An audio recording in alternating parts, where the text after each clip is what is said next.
Olá, minhas amigas e meus amigos, a semana terminando e chegou o momento de ler para vocês, se é que vocês ainda não leram, em um dos 38 jornais que o publicaram, o meu artigo desta semana.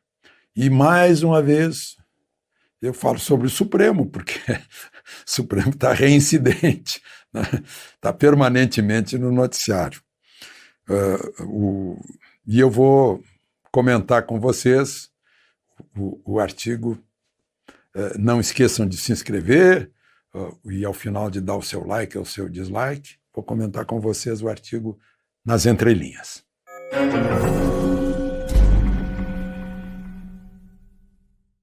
O título é Poderes Supremos.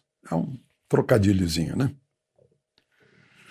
Nos anos 70, 80 e 90, nós, jornalistas que cobríamos o Supremo, adivinhávamos a decisão sempre que um deputado, senador ou partido político entrava com recurso em alguma questão administrativa da Câmara ou do Senado.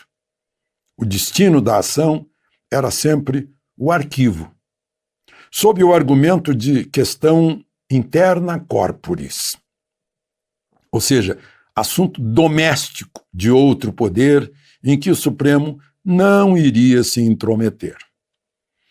Eu lembro desse tempo, muitos saudosistas me mandam os nomes dos ministros que compunham o Supremo na época, ministros que não davam entrevistas, não apareciam toda hora em festas, atravessavam a rua sob o maior respeito das pessoas que andavam por lá, atravessavam a rua de toga para entrar no prédio do plenário, né?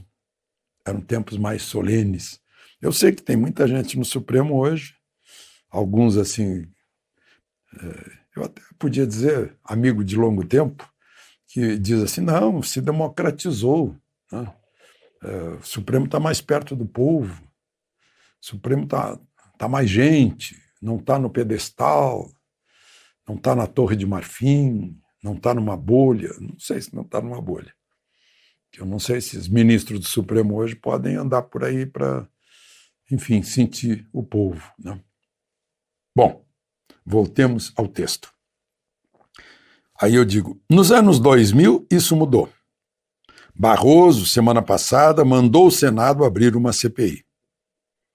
Com o Executivo o mesmo. Celso de Mello mandou abrir uma reunião ministerial a portas fechadas. Moraes proibiu o presidente de nomear um subordinado, né?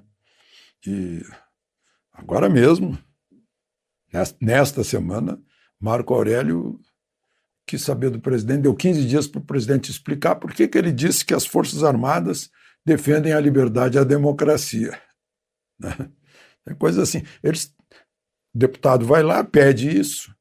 Normalmente, a resposta seria valer a Constituição, artigo 142. As Forças Armadas são defesa da pátria, garantia dos poderes constituintes, da lei e da ordem, né? Isso é liberdade e democracia. Bom, segundo parágrafo. O Supremo tem agido como executivo, legislativo e até constituinte.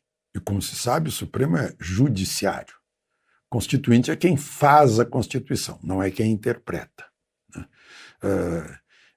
Poder executivo é quem executa o governo, quem governa realizando, né?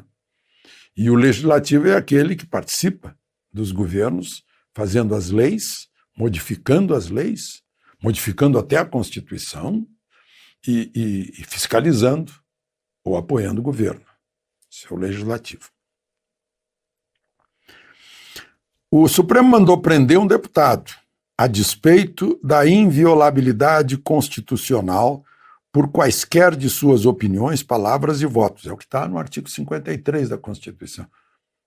Eu já estou decorando a Constituição toda, porque é tanta mexida na Constituição que a gente vai decorando para poder defendê-la, né? Porque não são só as Forças Armadas que defendem a Constituição. A Constituição, o poder da Constituição emanou de nós, o povo. We the people. Nós, o povo. Né? Nós é que demos poderes para os constituintes fazerem essa Constituição. Fizeram em nosso nome. Agiram em nosso nome. Então, nós também somos protetores da Constituição. Ela que mantém a ordem no país, o direito no país, as liberdades no país. É tão desconfortável a gente ter que dizer coisas óbvias.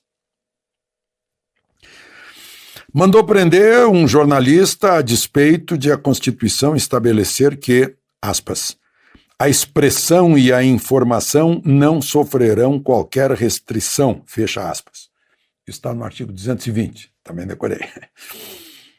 Deu poderes a prefeitos e governadores para toque de recolher que viola o direito fundamental e pétreo de que, aspas, é livre a locomoção em tempo de paz, fecha aspas. Isso está no inciso 15º do artigo 5º da Constituição.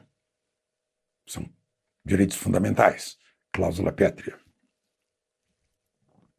E agora, por 9-2, dá aos prefeitos e governadores o poder supraconstitucional de decidir se os fiéis de uma religião terão acesso às suas igrejas, mesquitas, sinagogas e templos.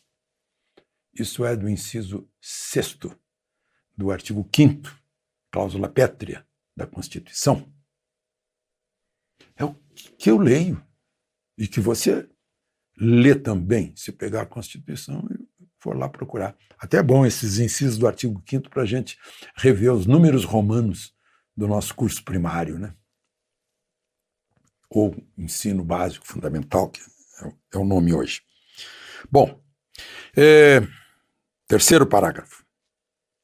Uma celebração religiosa é de Deus ou de César?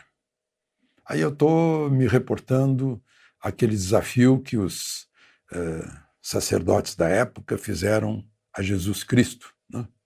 Mostrando a moeda onde estava a efígie de César, se a moeda do templo é de César. César era o dominador romano da região. Queriam ver se ele cometeria um crime contra César ou contra Deus. E ele respondeu, dai a César o que é de César e a Deus o que é de Deus. Aí eu pergunto, se uma celebração religiosa é de César ou é de Deus? Aí César estabeleceu, César é o Estado. Na Constituição, o direito fundamental e pétreo de que é, aspas, assegurado o livre exercício dos cultos religiosos, fecha aspas. Esse é o inciso 6º, né, do artigo 5º. No entanto, o Supremo deu a prefeitos e governadores o poder de ultrapassar um direito constitucional. Supõe-se que para outorgar um poder tão grande, superior à Constituição, o Supremo sinta-se imbuído de um poder ainda maior. César acima de Deus. Vocês entenderam a hierarquia de poder? A Constituição tem um poder. Se alguém autoriza, outorga a outros um poder de passar por cima da Constituição, esse alguém que outorgou tem um poder superior à Constituição e ainda superior aos outros que são superiores à Constituição. Não? Eu falei aí que esse é livre sobre um poder tão grande, né?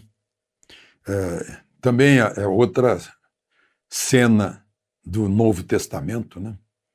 Que César, o representante de César, o Pilatos, pergunta a Jesus, tu sabes que eu tenho o poder de te libertar ou de te crucificar? E Jesus responde, tu não terias nenhum poder se não te fosse dado lá de cima. Ou seja, o Supremo não teria nenhum poder se não fosse dado pela Constituição. Poder que foi dado aos constituintes pelo povo. O povo é a fonte do poder, mas a Constituição é que empodera o Supremo. Se o Supremo enfraquece a Constituição, está enfraquecendo seu próprio poder. É a Constituição que protege o Supremo, que garante a existência do Supremo e das outras instituições nacionais, essa é a estrutura do Estado brasileiro. Último parágrafo. A ironia é que, logo depois de conferir poder supraconstitucional a prefeitos e governadores, o ministro Barroso mandou abrir CPI contra o presidente para investigar o que ele tem feito na pandemia. Ora, a responsabilidade é de quem tem poder. E o Supremo, que deu esses poderes aos prefeitos e governadores em abril do ano passado, agora os reforçou. O presidente, que tem poderes abaixo da Constituição, é que é o alvo de CPI. Aí o último pensamento. Os três poderes são independentes e harmônicos. Artigo 2º da Constituição.